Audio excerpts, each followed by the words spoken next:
पाहण्यासाठी आमच्या YouTube चॅनलवरील PVR म्हणजेच पंढरी वार्ता या न्यूजला सबस्क्राइब करा आणि शेजारील बेल आयकॉनवर क्लिक करा। माढा लोकसभा मतदारसंघातील महायुतीचे उमेदवार रणजितसिंह निंबाळकर यांच्या प्रचारार्थ आज माळशिरस येथे पंतप्रधान नरेंद्र मोदी यांच्या सभेचं आयोजन करण्यात आलं। या सभेस उपमुख्यमंत्री देवेंद्र फडणवीस, आमदार शहाजी बापू पाटील, आमदार बबनदादा शिंदे, आमदार जयकुमार गोरे, आमदार संजय मामा शिंदे, आमदार गोपीचंद पडळकर, माजी आमदार प्रशांत परिचारक यांच्यासह महायुतीचे विविध प्रमुख पदाधिकारी व्यासपीठावर उपस्थित होते। माळशिरस येथील शेती महामंडळाच्या जागेत आयोजित या सभेस प्रचंड जनसमुदाय उपस्थित होता। यावेळी उपस्थितांना संबोधित करताना पहा काय म्हणाले। दौलत नाना शितोळे, राजकुमार नाना पाटील, चेतन सिंग केदार, दीपक आबा साळुंके, जयकुमार शिंदे, कल्याणराव काळे, शिवाजीराव सावंत, सोमनाथजी वाघमोडे, दादासाहेब उराडे, चंद्रकांत कोकाटे, शिवरूप राजे, त्याचप्रमाणे शरद बापू, विक्रम कदम, सर्वच या ठिकाणी उपस्थित मान्यवर आणि उपस्थित माझ्या सर्व माता भगिनी आणि बंधूंनो, खरं म्हणजे इतक्या विराट संख्येने आपण सगळे लोक या ठिकाणी एकत्रित आला आहात। माझ्या मनात कुठली शंका नाही, पुन्हा एकदा माढा मतदारसंघातनं रणजितसिंह नाईक निंबाळकरच निवडून येणार।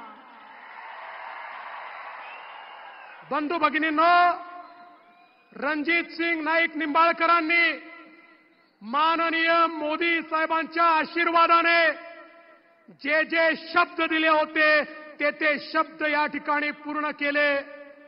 50-60 वर्ष ज्यांना आपण नेतृत्व दिलं ते प्रत्येक निवडणुकीमध्ये ती भाषणं करायचे, तेच ते वादे करायचे, त्या घोषणा करायचे, पण ते कधी पूर्ण झालं नाही। पण तुम्ही पहिल्यांदा मोदीजींच्या सोबत रणजित दादाला पाठवलं, या ठिकाणी पाणी देखील आलं, या ठिकाणी रेल्वे देखील आली आणि चिंता करू नका, आता 36 गावाच्या पाण्याचा प्रश्न बाकी आहे। हा माझा तुम्हाला शब्द आहे, रणजित दादाच्या वतीनं हे पाणी मोदी साहेबांच्या माध्यमातून त्या ठिकाणी पोहोचवल्याशिवाय आम्ही शांत बसणार नाही। आज तुम्ही बघा, वर्षानुवर्ष आपल्याला सांगितलं जायचं कृष्णा भीमा स्थिरीकरण, कृष्णा भीमा स्थिरीकरण।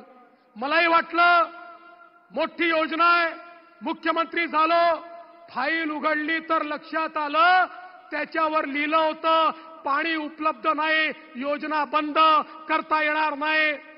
पण या ठिकाणी रणजित दादाला तुम्ही खासदार केलं आणि मी मुख्यमंत्री असताना त्या ठिकाणी प्रयत्न सुरू केला। माझ्या लक्षात आलं की आपल्याला जे वाहून जाणारं पाणी आहे, जे फ्लडचं पाणी आहे, ते पाणी डायव्हर्शन कॅनलनी उजनीपर्यंत आणता येतं आणि या सगळ्या दुष्काळी भागामध्ये हे पाणी पोहोचवता येतं। आपण वर्ल्ड बँकेची परवानगी मागितली, माननीय मोदी साहेबांकडे गेलो, आमच्या रणजित दादांनी त्याचा पाठपुरावा केला। मला सांगताना आनंद वाटतो, या फ्लड इरिगेशन प्रोजेक्टला त्या ठिकाणी मोदी साहेबांच्या आशीर्वादाने वर्ल्ड बँकेने देखील तत्वता मान्यता दिली आणि पैसे देण्याचं कबूल केलं। आता कृष्णेचं पाणी, वाहून जाणारं पाणी हे उजनीमध्ये आणून त्या माध्यमातून या संपूर्ण भागाला सुजलाम सुफलाम करण्याचं काम हे आपल्या सरकारच्या माध्यमातून होणार आहे। बंधू भगिनींनो, मोदीजींसारखा नेता पाठीशी आहे।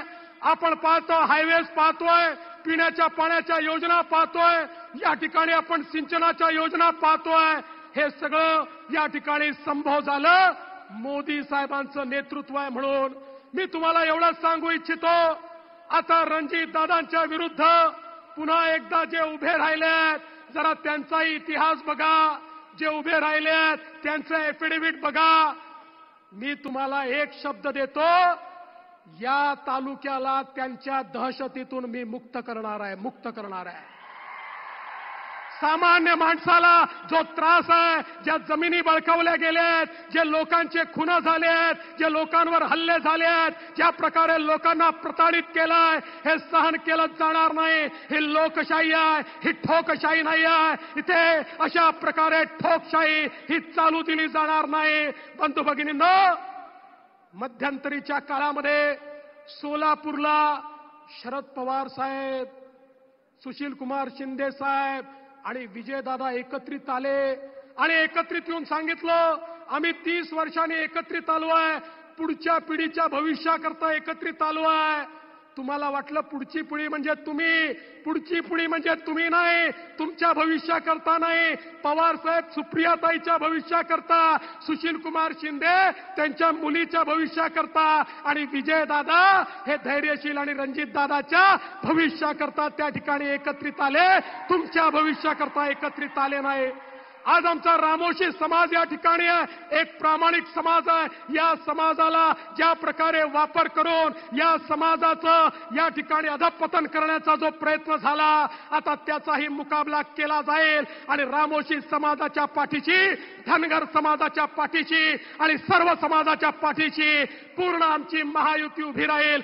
एवढंच सांगतो. पुन्हा एकदा आपल्या सगळ्यांच्या वतीनं माननीय मोदी साहेबांचं या ठिकाणी स्वागत करतो आणि रणजित दादांना पुन्हा दिल्लीला पाठवा.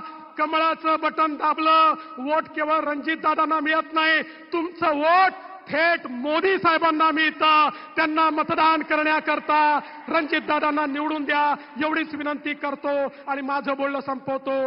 जय हिंद, जय महाराष्ट्र. सन्माननीय फडणवीस साहेबांचं मी आभार व्यक्त